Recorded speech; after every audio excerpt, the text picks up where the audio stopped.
Magandang araw mga kuyang, dahil sa katatanggap lang namin ng aming honoraria mula sa aming barangay ay nagmili na kami agad ng aming munting handog para sa aming mga kabarangay. Ito nga ay ginagawa namin buwan-buwan.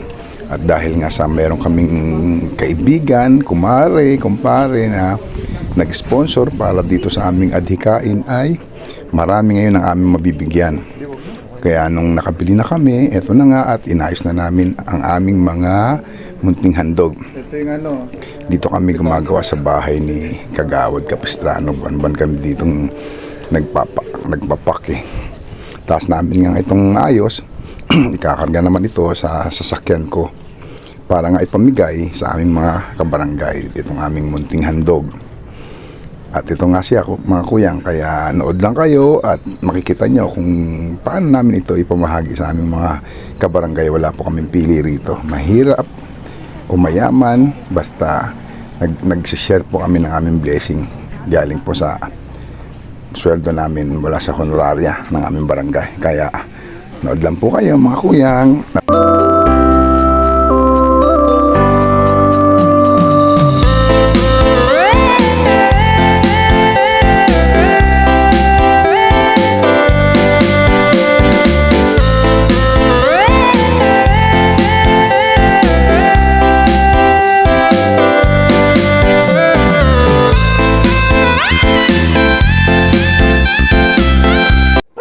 Magkakatulong po kami, hinila Kagawad Mary Grace Kasidsid at Kagawad Capistrano sa pamamahagi ng aming munting handog. Kasama din po namin ang aking butihing may bahay na si Jennifer at ang aking bunsong anak na si Jeremy.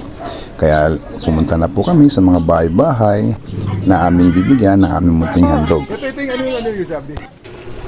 Pinasok po namin yung looban namin barangay. Medyo maputik pero dahil sa gusto nga naming may pagkaloob itong aming munting handog, ay itinamahagi nga namin ito nila Kagawad Kasidsid at Kagawad Capistrano. Kahit nga po umuulan ay namahagi kami. Wala po kaming pili, umulan o umaraw, basta nakaredy na po yung aming munting handog, pamimigay po talaga namin ito. Kaya ito nga po, manood lang po kayo sa aming pamamahagi ng aming munting handog mga kuyang. Dahil po sa sobrang lakas na talaga ng ulan, nakasilong muna kami sa isang bahay na aming kaibigan na aming ring binigyan ng aming munting handog. At medyo nakipagkwentuhan muna kami doon. Nagmarites. At ito nga po, nakikape pa kami sa bahay nila.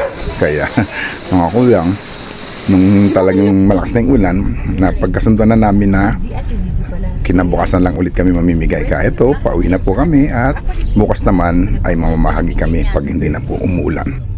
At ito na nga po, kinabukasan ay nagsimula na naman kaming mamahagi na aming munting handog.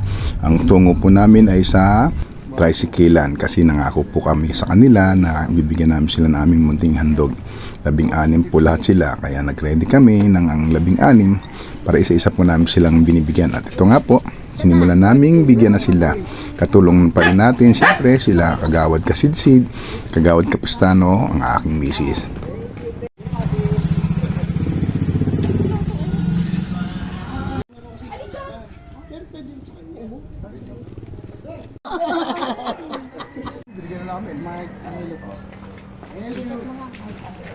Matapos po namin silang mabigyan ng kanilang mga munting handog, ay nagpatuloy kami sa ibang lugar na bibigyan pa namin ng aming munting handog.